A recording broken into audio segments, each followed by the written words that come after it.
नमस्कार बच्चों, समाधान कोचिंग क्लासेज में आपका स्वागत है। आज हम पढ़ेंगे इकाई अंक से रिलेटेड क्वेश्चन। गुणक है, इकाई अंक है, शून्यों की संख्या या इकाई का अंक कितना होगा।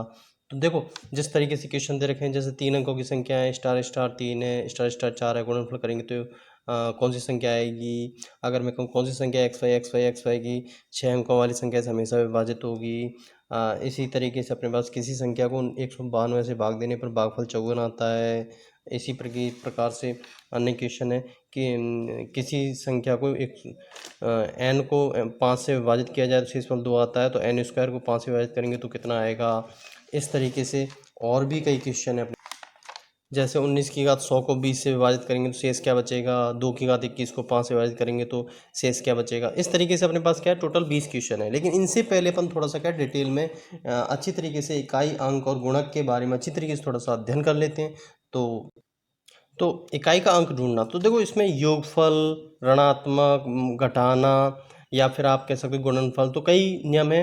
नंबर सिस्टम पार्ट 8 में अपन इकाई का अंक को ढूंढने का तरीका पता लगाएंगे। तो देखो, इकाई का अंक ढूंढने के लिए यदि संख्या योगफल में है, यदि संख्या किस में है, योगफल में है, तो उनके इकाई के अंकों का योगफल करते हैं और प्राप्त अंक का ही इकाई अंक होगा। मतलब इकाई का अंक ढूंढने के लिए यदि योगफल है तो उनके इकाई अंकों का योगफल करते हैं। जैसे अगर मैं कहूँ 50 प्लस 60 प्लस 32 प्लस 62 प्लस 65, इस तरीके से अगर संख्या दे दी तो इसमें घबराने की जरूरत नहीं है। इकाई का अंक देखो, ये है, ये है, ये है, ये है और ये है। तो देखो 0 0 0 हो जाएगा, 0 और 2 को 2 2 हो जाएगा, 2 2 4 हो जाएगा, 4 और 5 9। तो इकाई का अंक क्या हो जाएगा, इसके अंदर 9 हो जाएगा। अब अगर इसकी जगह गुणनफल आ जाए या घटाव आ जाए तो क्या करेंगे। यदि संख्या अंतर में है तो उनके इकाई के मानों का अंतर निकालकर प्राप्त अंक इकाई का, ये भी इजी है आपका। जैसे 54 है, अगर ये पूछे 54 माइनस के 27 में इकाई का अंक ज्ञात कीजिए, तो देखो 4 में से 7 घटा देंगे, 4 में से 7 नहीं घटता है तो 14, 14 में से 7 घटा देंगे तो 7 इसका क्या हो जाएगा, इकाई का अंक हो जाएगा। अब अगर इसकी जगह गुणनफल आ जाए, ये थोड़ा सा टफ है, तो देखो गुणनफल को कैसे करेंगे अपन। यदि संख्या गुणनफल में है तो उनके इकाई के अंकों का गुणनफल निकालकर प्राप्त संख्या के इकाई का अंक होगा। जैसे मतलब उनके इकाई का अंक, मतलब जो संख्या दे रखी है। जैसे अगर मैं ये कहूँ, जैसे अगर मान लो मैं ये कहूँ 52 इंटू 65 इंटू 17, तो इसमें देखो इकाई का अंक कितना है, इसका 2 है, इसका कितना है 2 है, इसका कितना है 5 है और इसका कितना है 7 है। तो अगर मैं इनको मल्टीप्लाई करता हूँ, 5 दूनी 10, 10 सत्ते 70, तो इकाई का अंक क्या हो जाएगा, इकाई का अंक क्या हो जाएगा, 0 हो जाएगा। क्या हो जाएगा अपना 0, इसके अंदर आंसर हो जाएगा। जैसे देखो, अगर घात के प्रश्न में घात में 4 का भाग देते हैं और शेष बची संख्या उसकी घात बनती है, शेषफल 0 आए तो फिर घात 1 लेंगे। जैसे अगर मैं ये बात करूं, घात का क्वेश्चन आ गया और उसमें इकाई का अंक पूछ रहा है। जैसे अब सपोज मान लो 51 की घात 56, 203 की घात 17, ठीक है, और 425 की घात 58 और 42 की घात कितना है 24 है। तो देखो इसमें क्या करेंगे, आपको सबसे पहले मैं लूँगा 51 की घात 26। तो देखो घात को लेंगे अपन, किसको लेंगे, घात को लेंगे, 26/4 करेंगे तो शेषफल कितना बचेगा, 2 बचेगा। शेषफल कितना बच रहा है, 2 बच रहा है, ठीक है। तो इस तरीके से शेषफल 2 बच गया, तो अपन इसमें क्या ले लेंगे, 1 की घात 2 ले लेंगे, ठीक है। अगर मैं बात करूं 203 की, 203 की घात 17, तो देखो घात कितनी 17 है, 17/4 करूंगा तो 1 शेषफल बच गया। तो इसमें क्या लेंगे अपन, 3 की घात 1 ले लेंगे।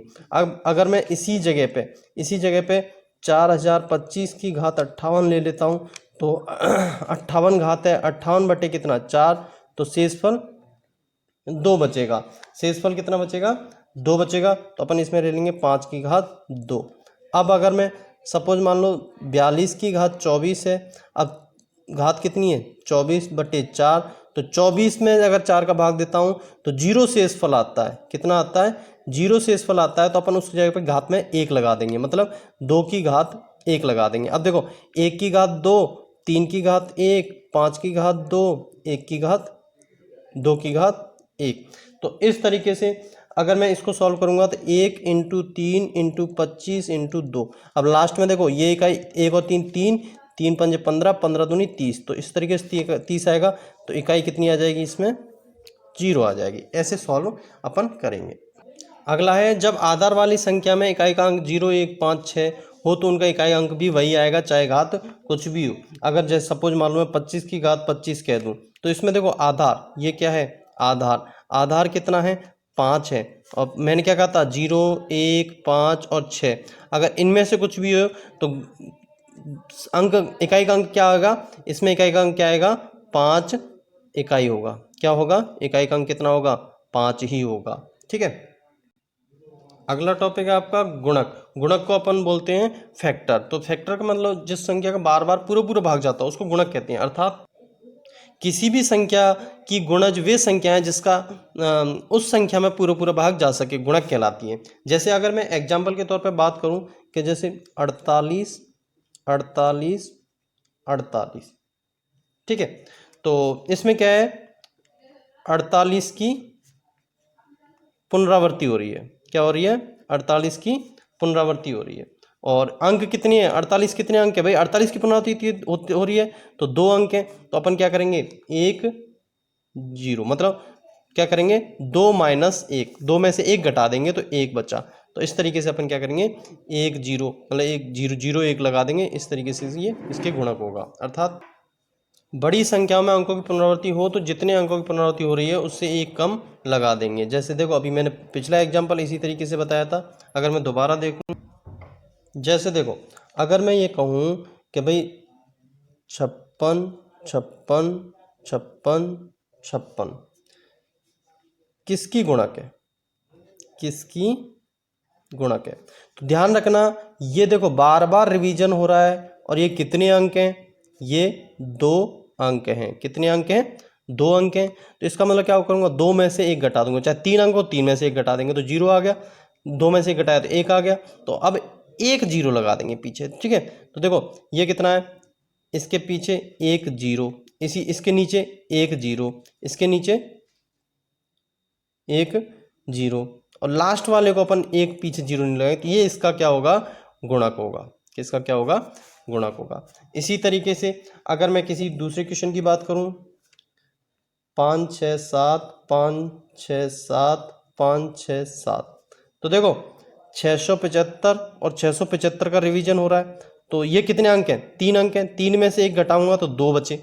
ठीक है, तो इसका मतलब क्या हुआ 1 0 0, इस तरीके से ले लेंगे। इसके लिए क्या लूंगा 1 0 0, और इसके लिए ये और ये मिला के 1 है तो अपन 1 ले लेंगे। तो ये क्या हो जाएगा इसका गुणक हो जाएगा। आगे क्वेश्चन भी सॉल्व करेंगे इस तरीके से अपन। देखो लगातार संख्याओं को आपस में गुणा करने पर शून्यों की संख्या क्या होगी। तो देखो इसमें क्या है आपका, ऐसे प्रश्नों में जितने मध्य में 5 हो उतने ही 0 होंगे, क्योंकि सम संख्या 5 से, जैसे 5 का 2 से गुणा करूंगा तो 10 आएगा, 5 का 4 से करूंगा तो 0 आएगा, 5 का 6 से करूंगा लास्ट में 0 आएगा। गुणन होकर 0 बन जाती है, इकाई का अंक कहलाएगा। तो देखो 1 से 100 तक गुणा करने पर शून्य कितने होंगे, संख्याओं को आपस में गुणा करने पर शून्य कितने होंगे। तो मैं आपको देखो ट्रिक बता देता हूँ। लगातार संख्या है तो सम संख्या से 5 का गुणा होगा तो 0 हो जाएगा। तो मैं क्या करूँगा 5 का 100 में भाग दूंगा, कितनी बार जाएगा 20 बार जाएगा। ठीक है, अब एक तो भी ये इस तरीके से लिख लूँगा, प्लस 20 में दोबारा 5 का जा सकता है तो दोबारा मैं 5 का दूंगा तो कितनी बार जाएगा 4 बार जाएगा। अब 5 4 में नहीं जा सकता तो अपन क्या करेंगे इस प्लस 4 कर देंगे तो आंसर कितना हो जाएगा अपना 24। आंसर कितना हो जाएगा 24। और ध्यान रखना इस चीज़ का, विषम में कोई शून्य नहीं होगा, सम नहीं है, क्योंकि विषम में कोई शून्य नहीं होगा। ठीक है, अगला है विषम संख्या के गुणन में शून्य की संख्या 0 होगी। 1 से 100 तक के विषम में कितने शून्य होंगे, तो शून्य होंगे, एक भी नहीं होगा। अगर अपन मल्टीप्लाई करेंगे, इसको गुणा करेंगे, तो ध्यान रखना इस चीज़ का। अगला है अभाज्य संख्या गुणनफल में 1 शून्य होगा, क्योंकि एकमात्र 2 अभाज्य है। मैंने बोला था पिछले, आपको टॉपिक दे रखे हैं, डिस्क्रिप्शन में लिंक मिल जाएगा, इससे पिछला जो वीडियो है अपने पास। ठीक है, इसके बाद में अपन टॉप के 50 क्वेश्चन करेंगे जो टोटल नंबर सिस्टम से रिलेटेड होंगे। और पिछला जो वीडियो है हमारा जो पार्ट 7 था, पार्ट 7 के अंदर आपके पास वो डिस्क्रिप्शन में लिंक आपको मिल जाएगा। तो आप अपन क्वेश्चन स्टार्ट करते हैं।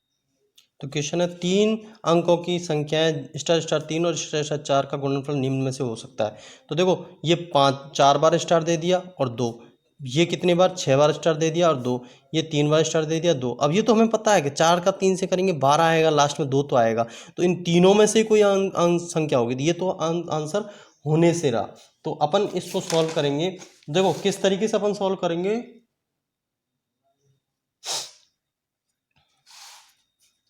देखो अगर समान अंकों का अगर गुणनफल करते हैं तो गुणनफल, ध्यान रखना इस चीज का, गुणनफल क्या होगा, या तो 2n होगा या फिर क्या होगा 2n माइनस के 1 होगा। तो n कितने यहाँ पे 3 है, तो 2 इंटू 3 6, या फिर क्या हो जाएगा 5। अब देखो इसमें 6 या फिर 5, तो अपना जो आंसर होगा वो कौन सा होगा, 1 2 3 4 5, ये अंक 5 है, तो ये अपना, क्योंकि इसमें देखो 1 2 3 4 5 6 7 है, इसमें 4 ही है, तो ये दोनों आंसर नहीं होंगे। इस तरीके से अपना पहला आंसर हो जाएगा। अगला क्वेश्चन, कौन सी संख्या xy 6 अंकों वाली संख्या को हमेशा विभाजित करेगी। तो देखो मैंने आपको बताया था xy और xy, इसमें ये 2 अंक हैं, तो 2 का मतलब क्या हुआ, 1 कम कर दोगे तो 1 बचा। अब देखो अगर मैं बात करता हूँ xy, तो मैंने क्या कहा था, इस 1 के पीछे 0, फिर इसके लिए 1 0, और इसके पीछे जो लास्ट में नहीं है तो अपन 1 लिख लेंगे, तो ये 1 0 1 0 1, मतलब अपना आंसर क्या हो जाएगा, बी हो जाएगा। देखो 2 अंक की संख्या को 2 बार 7 7, जैसे 1515 37 37 को आदि लिखकर एक 4 अंक की संख्या बनाई जाती है। इस रूप की कोई संख्या सर्वदा विभाजित होगी। तो देखो 7 से, 11 से, 13 से, 101 से, तो ध्यान रखना 15 15 है, मैंने क्या कहा था, ये 2 अंक हैं, 2 में से 1 कम किया 0, तो 1 0, और इसके पीछे कुछ भी नहीं तो अपन 1, तो ये हमेशा किससे विभाजित होगा, 101 से विभाजित होगा। अगला है, किसी संख्या को 296 से भाग देने पर शेषफल 75 रहता है, उसी संख्या को 37 से भाग देने पर 275 शेषफल रहता है। तो अपन 75 में 37 का भाग दे लेंगे सीधा, तो 37 दूनी 74, 74 प्लस 1 शेषफल, तो आंसर क्या आ जाएगा अपना, इस तरीके से एक आंसर आ जाएगा। 5वां क्वेश्चन है, किसी संख्या को 192 से भाग देने पर भागफल 54 मिलता है, उसी संख्या को 16 से भाग देने पर शेषफल क्या होगा। तो आंसर में देखो 2 है, 4 है, 6 8 है, ये आप कमेंट में मुझे करके और बताओगे। अगला क्वेश्चन है, n को 5 से विभाजित किया जाए तो शेषफल 2 आता है, यदि n स्क्वायर को 5 से विभाजित किया जाए तो शेषफल क्या आएगा। ध्यान रखना, अगर मैं n को 5 से करता हूं तो शेषफल कितना आता है, 2। तो अगर मैं n स्क्वायर को 5 से करूंगा तो शेषफल क्या हो जाएगा, 2 का स्क्वायर हो जाएगा, मतलब कितना हो जाएगा, 4 हो जाएगा। तो अपना आंसर क्या हो जाएगा, डी अपना आंसर हो जाएगा। 2 संख्याओं को 17 से भाग देने पर शेषफल 13 व 11 प्राप्त होता है, यदि उन संख्याओं को योगफल को 17 से भाग दें तो शेषफल क्या होगा, 13 11 7 और 4। तो इसमें मैं आपको बता देता हूं कि दोनों संख्या जो शेषफल हैं उनका क्या करेंगे, अपन योग करेंगे, मतलब 13 प्लस 11 बराबर क्या हो जाएगा, 24। अब इसमें क्या, किसका भाग देंगे अपन, इसमें किसका भाग देंगे अपन, 7 का, तो इसमें किसका भाग देंगे अपन, इसमें भाग देंगे अपन 17 का। देखो 17 का एक बार जाएगा, प्लस कितने बचेंगे, 7 शेषफल बचेंगे, तो आंसर कितना क्या हो जाएगा अपना, 7 हो जाएगा। देखो 101 की घात 2008 प्लस 1002 का इकाई का अंक होगा। तो देखो ऐसे क्वेश्चन को करने के लिए सबसे पहले 2008 किसकी घात है, 101 की घात है, तो इस घात के अंदर अपन किसका भाग देंगे, 4 का, तो 0 शेषफल। अब 0 शेषफल है तो इसका मतलब क्या लगा देंगे अपन, घात में 1 लगा देंगे, 1 की घात क्या हो जाएगा, 1 हो जाएगा। इसी तरीके से 1002 का लास्ट का 2 है, तो 1 इंटू 2 बराबर 2, तो अपना आंसर, सॉरी 1 प्लस 2 है, तो 1 प्लस 2 कितना हो जाएगा, 3, तो अपना आंसर कितना आ जाएगा, 3 आ जाएगा। अगला क्वेश्चन है, 124 की घात 372 प्लस 124 की घात 373 में इकाई का अंक होगा 5 4 2 0। तो ये आपको मुझे कमेंट बॉक्स में करके बताना है। अगला है 122 की घात 173 में इकाई का अंक क्या होगा। तो देखो 122 की घात 173, तो एक घात कौन सी 173 में, अगर मैं 4 का भाग देता हूँ तो ध्यान रखना एक शेषफल बचेगा, तो एक शेषफल बचेगा, तो अपन क्या करेंगे, 4 की घात 1, 4 की घात 1 का आंसर कितना हो जाएगा, 4, तो इकाई का अंक क्या आ जाएगा अपने पास, 4 आ जाएगा। अगला है व्यंजक 2 की घात 6n माइनस के 4 2 की घात n, यहाँ n प्राकृत संख्या है। अब देखो प्राकृत संख्या है, क्या है, प्राकृत संख्या का मतलब क्या, तो ये पीछे मैं बता चुका हूँ आपको, पीछे वीडियो में 1 है 2 है 3 है, इस तरीके से प्राकृत चलती जाती हैं। तो अगर मैं n बराबर 1 रखता हूँ, n बराबर 1 रखता हूँ तो देखो ये क्या कह रहा है 15 से विभाजित होगी 18 से 36 से 48 तो n बराबर 1 रखता हूँ तो 6 इंटू 1 माइनस के 4 2 इंटू 1 तो देखो 2 की घात 6 माइनस के 4 की घात 2 तो 2 की घात 6 कितना हो जाएगा 64, 4 की घात 2 कितना हो जाएगा 44, 48 तो आंसर क्या आ जाएगा अपना 48 से विभाजित होगी। अगला है n के किसी पूर्णांक मान के लिए 3n 2n plus 9n plus 5 को 3 से भाग देने पर शेषफल क्या बचेगा। तो ध्यान रखना इसमें ये क्वेश्चन आपको करके और कमेंट बॉक्स में मुझे बताना है कि आंसर 1 आएगा 2 आएगा 0 आएगा या फिर 5 आएगा। दूसरा पूछ रहा है 17 की घात 200 को 18 से भाग देने पर शेषफल क्या होगा 1 2 16 और 17। देखो घात कैसी है इसमें समय, घात क्या है समय, तो अपन क्या ले लेंगे 2, ठीक है अपन क्या ले लेंगे तो 2। 17 की घात 2 बराबर 289। अब इसमें अगर मैं 18 का भाग देता हूँ तो 18 का भाग देता हूँ इसमें तो शेषफल क्या बचेगा 1 बचेगा, 1 शेषफल बचेगा, अपना आंसर क्या हो जाएगा 1 हो जाएगा। अगला क्वेश्चन है 19 की घात 100 को 20 से विभाजित करने पर शेष क्या बचेगा। तो ये आपको क्वेश्चन करना है, कमेंट बॉक्स में मुझे करके बताओगे। अगला है 2 की घात 31 को 5 से विभाजित करने पर शेष क्या बचेगा। तो देखो विषम है, क्या है विषम है, घात क्या है विषम है तो अपन 3 ले लेंगे, मतलब 2 की घात 3 बटे 5 तो 8 बटे 5 बराबर 3 शेषफल बचेगा।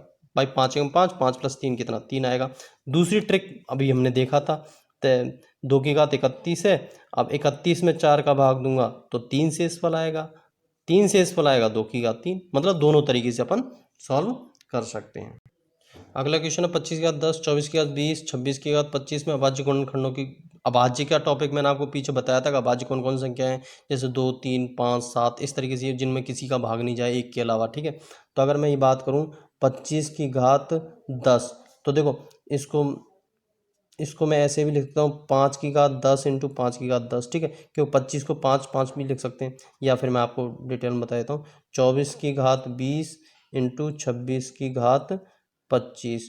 तो देखो इस तरीके से भी कर सकते हैं 5 इंटू 5 की घात 10, ठीक है, और देखो इसमें 2 का भी जाता है, ठीक है, 2 इंटू 2 इंटू 2 इंटू 3, मतलब गुणनखंड करेंगे इसका, ठीक है, कि घात क्या हो जाएगा 20, ठीक है। ऐसे ही 2 इंटू 13 की घात 25 अगर मैं करूँगा तो 5 की घात 10 इंटू 5 की घात 10, 2 की घात 20, 2 की घात 20, 2 की घात 20, 3 की घात 20, ठीक है, 2 की घात 35 और 13 की घात 25। अब इन घात को अपन क्या करेंगे जोड़ लेंगे, तो देखो 10 plus 10 plus 20 plus 20 plus 20 plus 20 plus 25 plus 25, तो 10 20 40 60 80 100 और ये 150, तो आंसर क्या आ जाएगा अपना 150 अपना आंसर आ जाएगा। अगला देखो 4 की घात 61, 4 की घात 62, 4 की घात 63 किससे विभाज्य है 3 11 13 और 17। तो देखो 4 की घात 61, 4 की घात प्लस है 4 की घात 62 प्लस 4 की घात 63, तो मैं 4 की घात 61 को अगर कॉमन ले लेता हूँ तो यहाँ पे क्या बचेगा अपने पास 1 और यहाँ पे कितना बचेगा 4 प्लस यहाँ पे 4 की स्क्वायर। तो अगर मैं इसको करता हूँ 4 की घात 61 इंटू देखो 1 4 5 5 और 16 21, तो आंसर अपना 21 किससे विभाज्य है 3 से विभाज्य है, तो 21 किससे विभाज्य होगा 3 से विभाज्य होगा। अगला क्वेश्चन है 2 की घात 71, 2 की घात 72 प्लस 2 की घात 73 प्लस 2 की घात 74 किससे विभाज्य है 9 से 10 से 11 से 13 से, या आप मुझे कमेंट बॉक्स में करके बताओगे। अगला है 5 की घात 71, 5 की घात 72, 5 की घात 73 को पूरी तरह विभाजित कर सकती है 150 160 155 30। तो देखो मैंने क्या कहा था 5 की घात 71 प्लस 5 की घात 72 प्लस 5 की घात 73, अगर मैं 5 की घात 71 को कॉमन ले लेता हूँ तो 1 प्लस 5 स्क्वायर, दोबारा अगर देखता हूँ तो 71, ठीक है, 1 प्लस 5 प्लस 25, ठीक है, तो मतलब 6 प्लस 25 बराबर 31, तो 31 इंटू 5 की घात 71। अब देखो 31 इसमें से कौन से में आता 31, ये नहीं आता इसके पाड़े में, 31 के पाड़े में ये नहीं आता, 31 के पाड़े में 31 पंजे 155 होता है, तो अपन ये आंसर हो जाएगा। अगला क्वेश्चन है 7 की घात 2, 6 की घात 420 और 9 की घात 31 में इकाई का अंक बताइए। तो ये क्वेश्चन आपको करके और मुझे कमेंट बॉक्स में बताना है, ठीक है। आशा करता हूँ आपको मेरे वीडियो अच्छे लगे होंगे, और इसी तरीके से वीडियो देखने के लिए आप चैनल को लाइक और सब्सक्राइब जरूर करें। धन्यवाद, नमस्कार, वंदे मातरम।